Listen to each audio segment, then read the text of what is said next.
Hey guys, Chaps here, and let's hop into another developer stream recap. I am joined today by the two esteemed people for a special lore stream. We've got to my lower this here, Bonnie Jean Mah, who is our franchise narrative director. Welcome, Bonnie.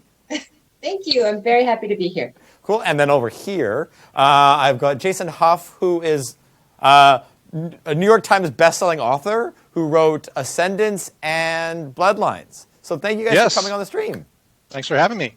So yeah, this is going to be a campaign and lore-heavy stream. Not really anything PvE or PvP related in here, so if you're looking for that, you can probably skip this one. Contrary to most of these recaps, I'm actually not going to speak up too much. I'll butt in here or there, but for the most part, I'm just going to clip stuff together for the highlights. There isn't too much to add for a lot of this.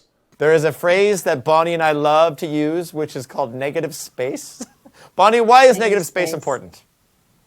Negative space is important because it gives us room to tell stories in the future.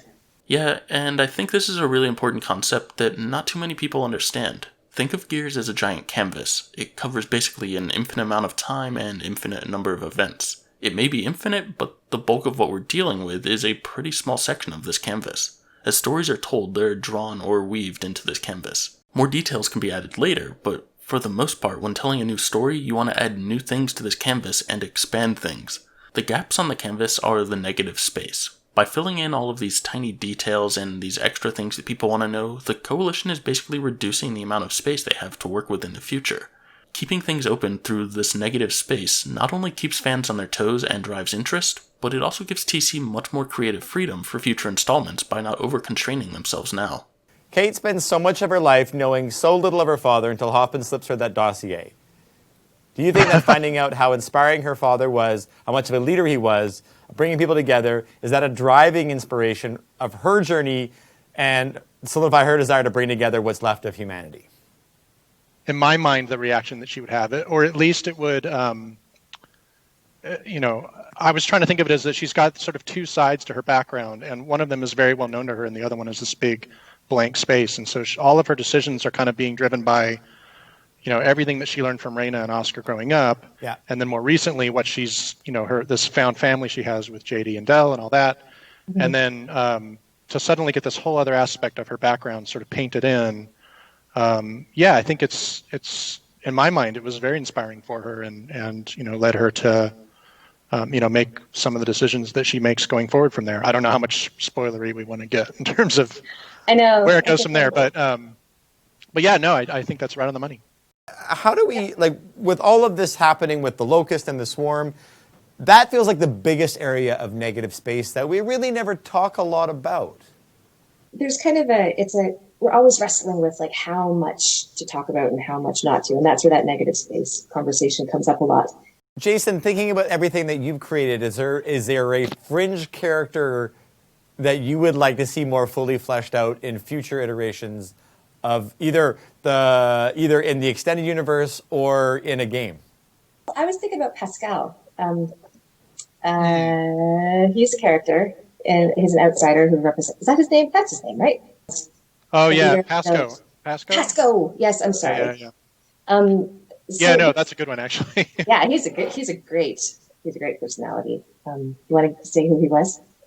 Yeah, he's the leader of the outsider village that Kate. It's the first one that she visits to try to convince them to come to the city and sort of not really join the COG, but kind of at least realize that there's a common enemy that they need to be focused on.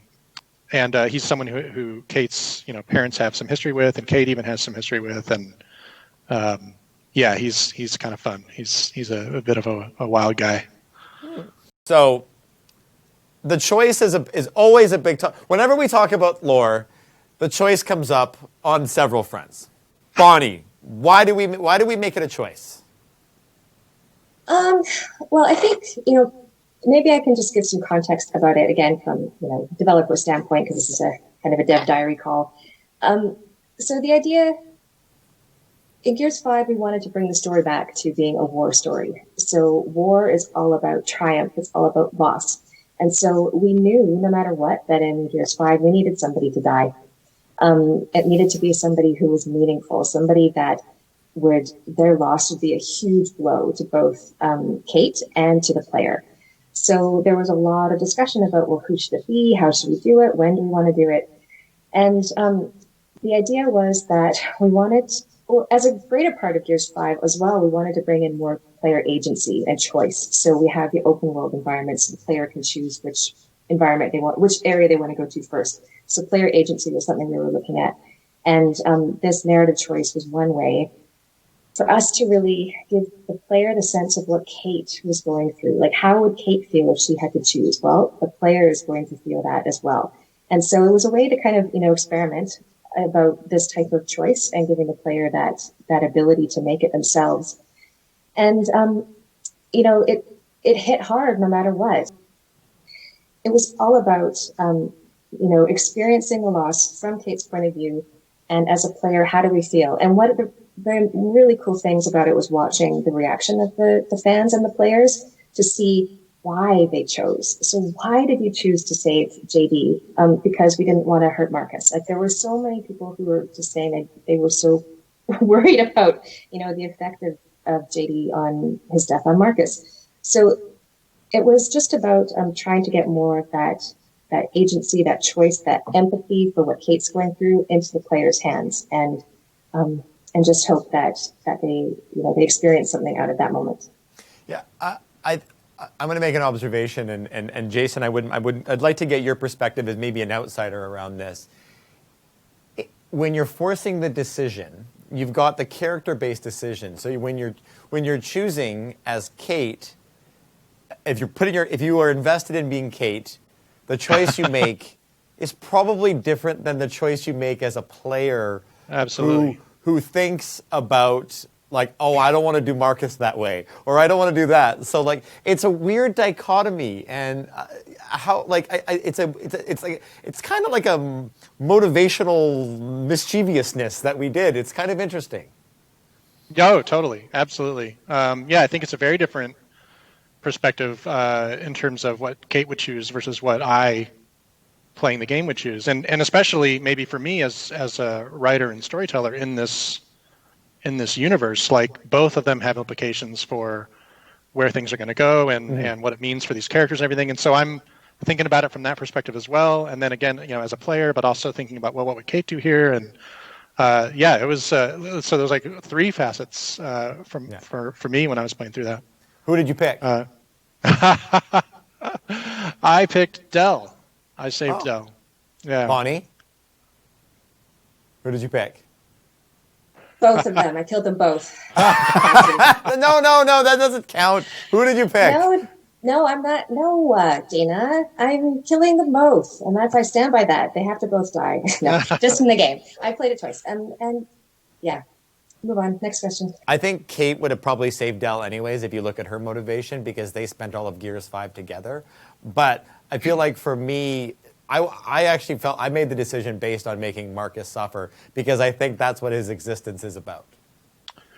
Well, from my perspective, I didn't really analyze it much at the time, but I think looking at it afterwards, I saved Dell because I felt like there was and again, I'm putting my storyteller hat on, and that's sort of the lens I was looking at a lot of the stuff through, at least most predominantly.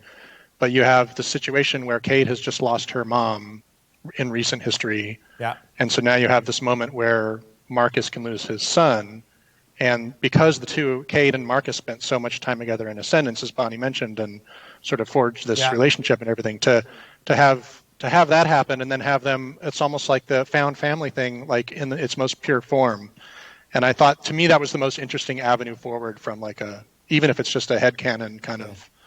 I think, to me, I understand why Legacy Gears fans maybe wanted the decision to be made for them, but I feel like forcing someone to make that decision requires thoughtfulness and decision-making that is really, really interesting. That especially in a game like Gears, it's a very RPG thing to do in a way, but that you don't get to see in a third-person shooter. So I think it's kind of cool. So kudos to you, Bonnie, and the team.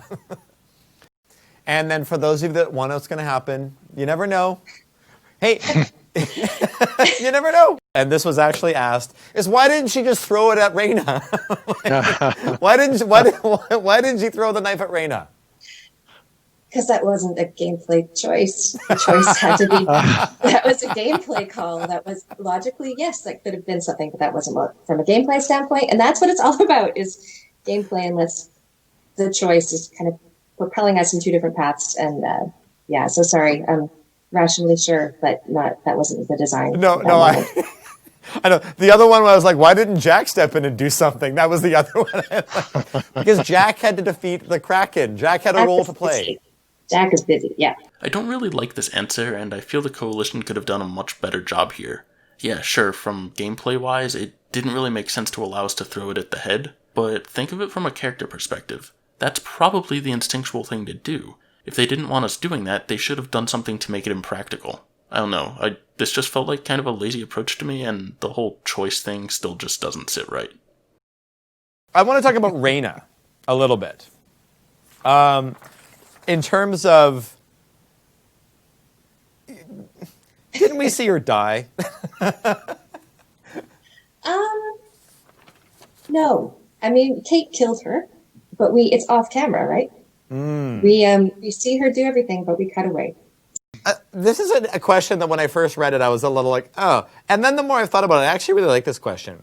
Will you ever give us a map of Sarah? And the reason why I think it's actually an interesting question, especially with you, Jason, is when you're sitting down and in your world building, right? Like a lot of what the extended universe is world building, right? Yeah. And the video games are a very linear story, and yours have a lot more breadth and depth to them. So when you're given the keys to the kingdom of building the world, so to speak, is there a map? Has anyone thought of a map? Like, can I see this map? Like, how does it work? No, my understanding is there's no map. Bonnie can correct me if I'm wrong, but that was one of the first things. Well, when this all started, I basically had dinner with Rod, and it was one of the first things he told me. He's like, don't ask for a map because there is no map. He said if you need geography-related things like distances between places or whatever, just ask us. And it's more about, is it plausible that they could get from here to here in a certain amount of time? And then the team would tell me yes or no, and that sort of thing. But yeah, there was nothing ever drawn up or whatever. And I think that goes all back to, I could be wrong, but I think that goes all back to the negative space thing of if you draw a map, you've suddenly painted yourself into that corner, and that's the map, and everything has to adhere to that from there on. But as it is right now, you can still make up new cities and new countries and things like that as the story requires. Yeah, I still think that it would have been nice if they did a semi-RPG-ish type map. Like, what if we had a map that showcased the known areas, but then any negative space type things were blurred out? It doesn't need to be to scale, and it can shift slightly over time, but knowing the relative position of where the various locations we've visited are would be really nice, and probably really helpful to a lot of fans when trying to understand the lore. Emulsion and all that, where does it come from? Is one of the questions we got. Oh, that's negative space. Negative space? Yes, we're not going to pin down the origins of the emulsion. Did Mira have difficulties with emulsion sickness? Why didn't she get crystallized? No, that's her special talent. That was the reason why, and we revealed this in Collectibles in Gears 5, that she was being experimented on because she was immune to the emulsion. Right. Bonnie, why are all the COG soldiers so ripped? Because that's how they were designed as characters at Epic. They look awesome and ripped. It's an art direction question. Why did we kill Anya off? So, Anya, I love Anya. We all loved Anya. But when we're coming up with a story for Gears 4, we need to think about the relationships that we're setting up. So we're introducing JD as a brand new character, and we're reintroducing Marcus. So we wanted to set up that their relationship was broken. And having Anya's death be a wedge that drove Marcus and JD apart was something that, it's sad for those characters, but it also means that that's the root of their dysfunction. And they have to kind of get over that. But having Anya not there is that steadying influence, is that person who, they both are missing her and are hurting so much that we needed to do that from a story development and a character development standpoint. It made sense. What is the one question you get asked the most that you want to sort of be like we get asked a lot about is the old Omen coming back? Jamie went on stream last week and said, no, it's not. You're right. This is what's in Gears 5. This is what's happening. Is there a question that you get asked a lot about from a lore standpoint that you'd love to just come out and be like, you know what? This is the truth. This is what happened. that there's a negative space that you want to kind of block out. You're putting me on the spot, Dana. A lot of that is, why isn't there a map? Is it really? Is the map one you get asked a lot? We do, because it's more from a developer standpoint, like, why don't we define this stuff? And so, but I think a lot, and we've talked about some of these questions, like about Anya's death, that came up quite a bit. And keep asking me questions. I might think of an answer. Okay. Do Kate's braid, and I don't know, I don't think this is touched on I know Rod talked to it a little bit, but do Kate's braids mean anything? Yes, they do. What do they mean? So, the braids, yeah. Yeah, so there's one part that Jason had a lovely part in, I think, Ascendant, about how there is a rite of passage when the girls get their braid, and it's kind of a signifier that they're growing up. But then the side that they wear their braid on is meant to indicate whether you're married or not. So Reyna and Kate, they should have their braids on different sides. And haha, I knew it. I put this question in there personally because people have been saying I'm crazy for years. And okay, yeah, maybe I am crazy, but not in this case. So I'm glad to have this officially answered now. What is the average lifespan on Sarah? I mean, aside from the fact that people are dying because there's a war all the time. But if any healthy with, good health care and nice dietary requirements and stuff, how old does somebody live? I don't know. I would say now I'm spitballing. If you're part of the COG, the whole thing about the new COG is that they're very protective. Like the whole idea about the DBs being developed to be we're a very protective society. We want to keep you safe, and the DBs are going to do all the dangerous stuff, and so you guys can just grow up and be taken care of. So I would guess that the life expectancy is quite long, but it's only been 25 years since the end of the Locust War, so we haven't really had people who've lasted for a whole lifespan yet. So just for anyone curious, I did the math a while back. Marcus is about 64 years old, so wow, he's in really good shape for a 65-year-old. It's also interesting to note that due to Sarah's 26-hour day, and they have approximately 450 days in a year, that would make Marcus close to 85 Earth years old. That's insane. So yeah, you can probably understand that people on Sarah age at a slightly different rate. Bloodlines this is another question. Bloodlines had a few DB reject type things that we'd never seen in game.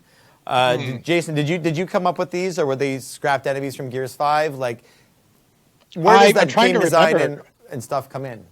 Yeah, I'm trying to remember with those specifically. I think those were my idea, but a lot of these were just rapid fire conversations that Rod and Bonnie and I had, just brainstorming. And I don't remember where that one specifically, who suggested it, but I feel like maybe I said, "Hey, can I do this?" And then one of you guys said, "We were actually thinking about that too, but we ended up not I think that putting was it in the game." trackers. I think that was the trackers. Yeah. Right.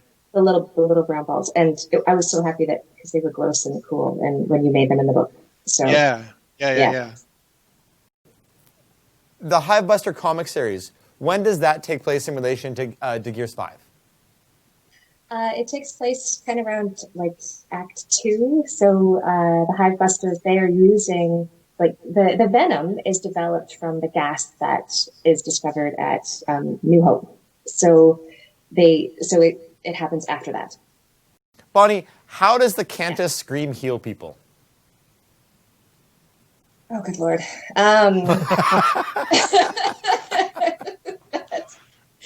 How does it heal people? Because they're kind of mystics, and there's a little. I hope I'm not overstepping here, but I would say that they're meant to be more of a mystic. We're kind of crossing the field a little bit into fantasy with the Cantuses. Yeah. And but they are those mystics, those clerics for the Locusts. So they have this special ability that nobody else, very few others, I think, have. the year 2E. The trailer for Tactics indicates that it's the year 2AE. The events, however, took place in 1AE. Why is there a discrepancy?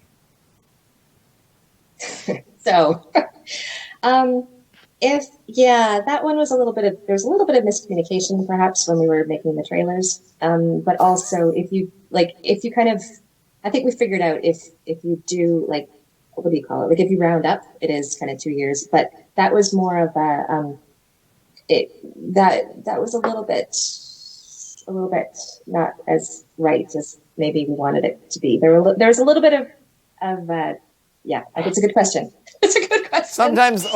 Sometimes there's oversight issues. I think it's fine. Are the leeches loyal to the swarm, or are they more independent like the krill? That's a really good question. Let me see if I can find something out. But I'm just going to butt in here and say that I'm pretty sure they're loyal to the swarm. That's an unofficial answer, but it's the only thing that really makes sense to me. We fought the flock when there's other enemies around, and the flock only attacks us, never the enemies. Also, aren't they the swarm leeches? They're not just another natural animal like the krill. They're specifically created by the swarm. So, yeah, there you go, my unofficial answer. When the Snatchers are taken when Snatchers take Marcus and Kate, why are they different? Like the Hive Busters when they go into the dream state, there's a different kind of scenario happens.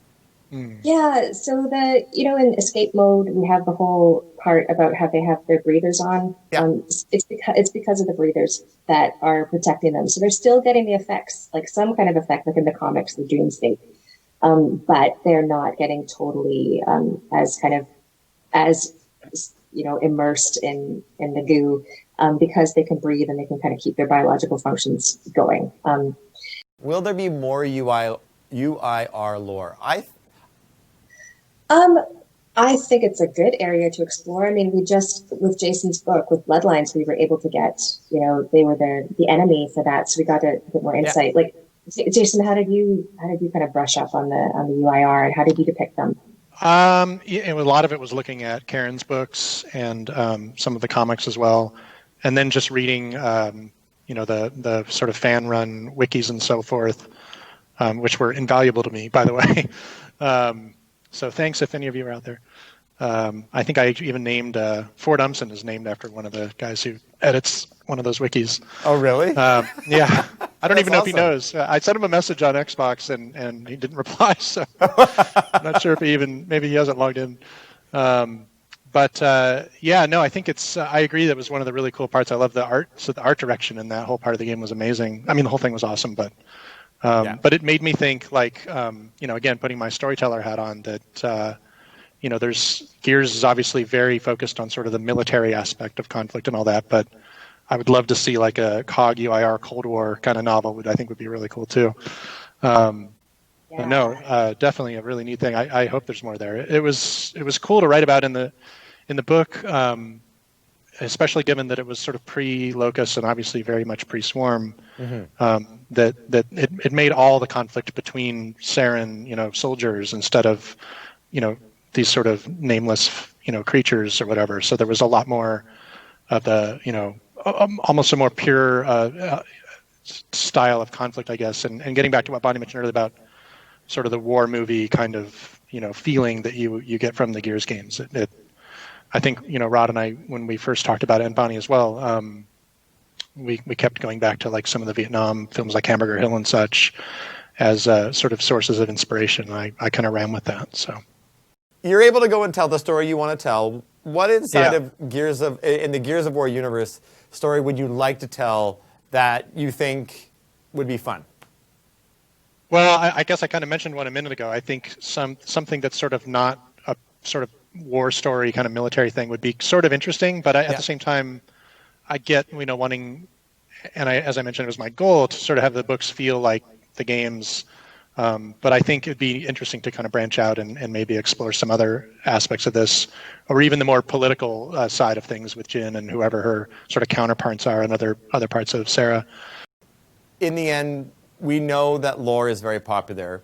And what I'd like to do is maybe, Bonnie, I'll have you on it again, and maybe we'll bring Matt Searcy on, and you guys, and we can have a more of a robust lore conversation and get super into the weeds with video games side of it all and have a lot of fun down that path. A couple things. So there will be no stream next week because it's a holiday in Canada. Sorry for that, but we'll be back the following week with lots of information for you guys, so stay tuned for that. So I guess there's no stream next week. The following week should have a ton of great info though, as it's right before Operation 4 launches. I'm going to be out of town on vacation during that time, so unfortunately I won't be able to get a recap out the next day.